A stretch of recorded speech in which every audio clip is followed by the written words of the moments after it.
Merrin loved the sea. She loved the sound of the waves calling to her through her window. She dreamt every night of the mysteries that lay beneath.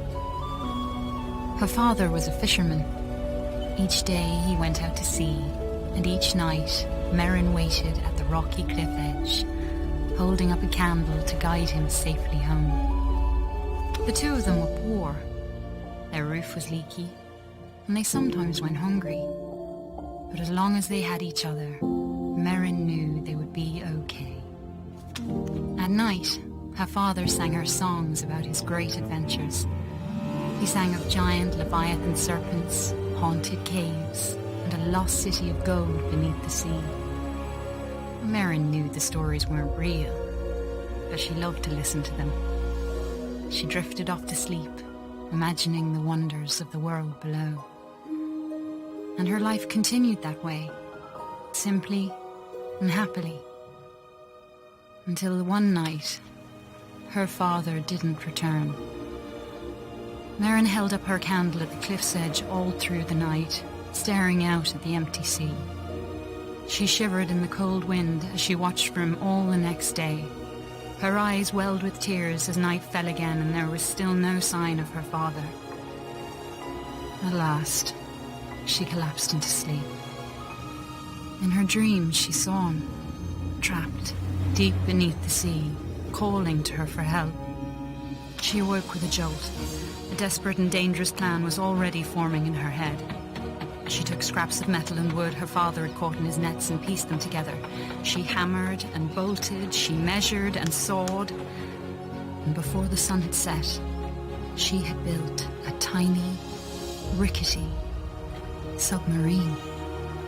With trembling hands, she squeezed inside and dove down beneath the waves to search for her father.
The world beneath the waves shimmered with mystery.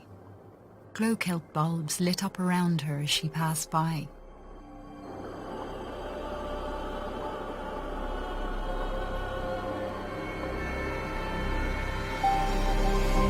Merrin spotted some odd-looking old coins. Maybe her father would know where they were from.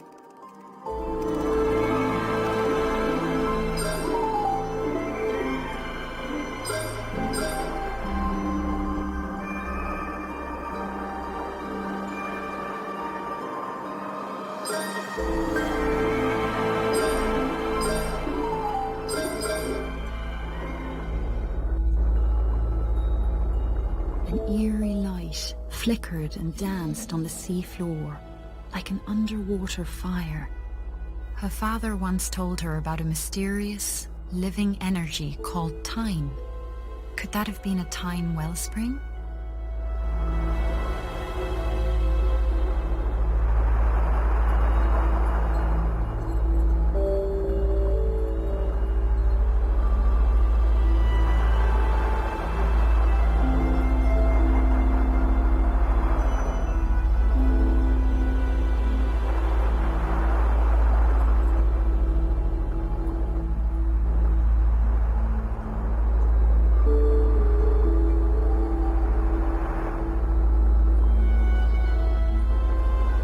A seahorse, made of clockwork gears, darted out of the way as Merrin approached. She wondered who could have built such a curious creature.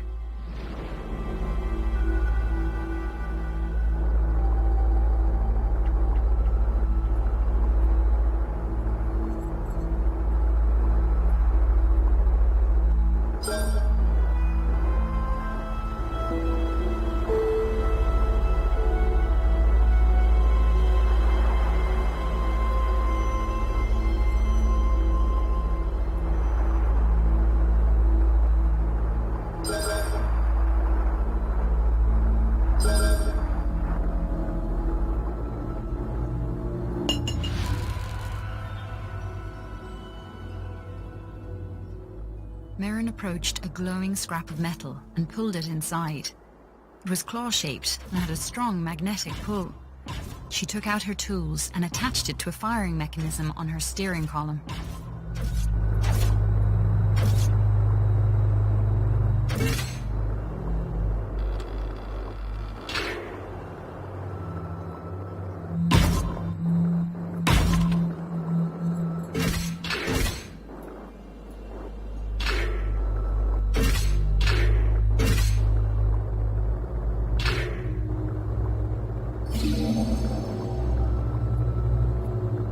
Spotted shock nettles ahead of her. She had to be cautious, as the hostile creatures would attack her on sight.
Guardian blocked Merrin's path.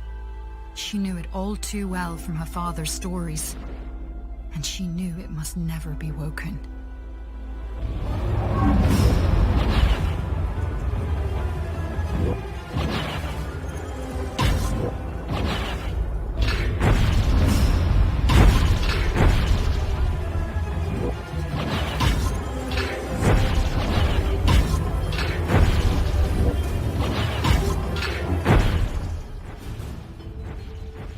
According to her father, the Guardians had been built by ancient undersea explorers called the Fomori.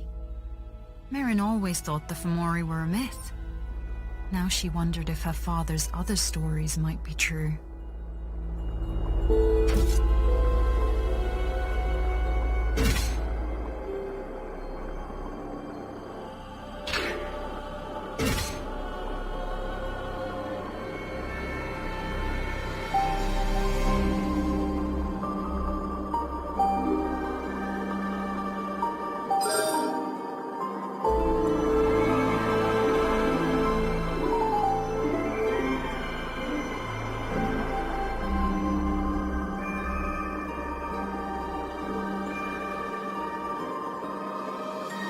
Twisted forms of sunken ships stretched out in the distance. Was her father's boat somewhere among them?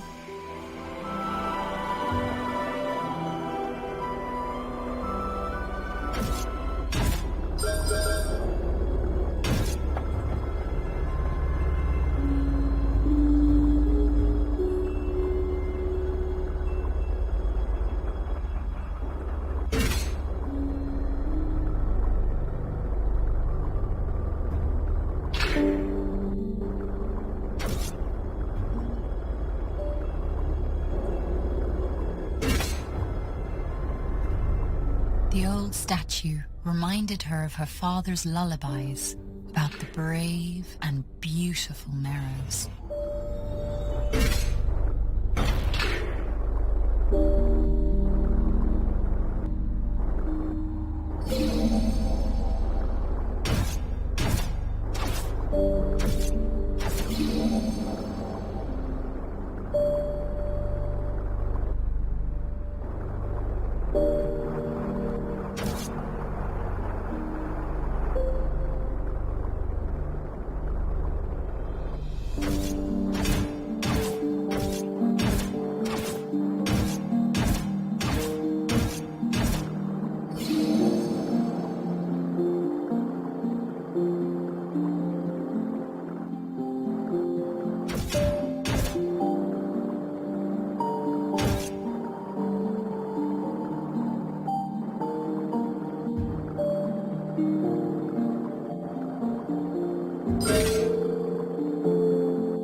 explored, she sketched the terrain on a sheet of cartography paper.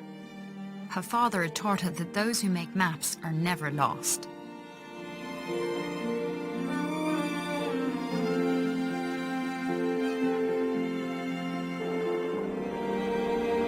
A huge hermit crab watched Merrin from a rocky ledge. On his back, he carried a vast array of odd-looking treasures. The crab seemed to like shiny objects. Maybe he would be willing to make a trade.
Giant clams were notoriously picky eaters.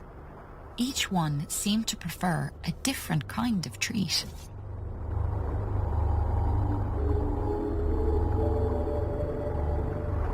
The powerful current was too strong to cross. Merrin's submarine would need greater thrust before it could go back.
Amidst the wreckage of an old Fomori vessel lay an undamaged propulsion device. Merrin bolted it onto the back of her submarine, eager to test out its effects on her lightweight craft.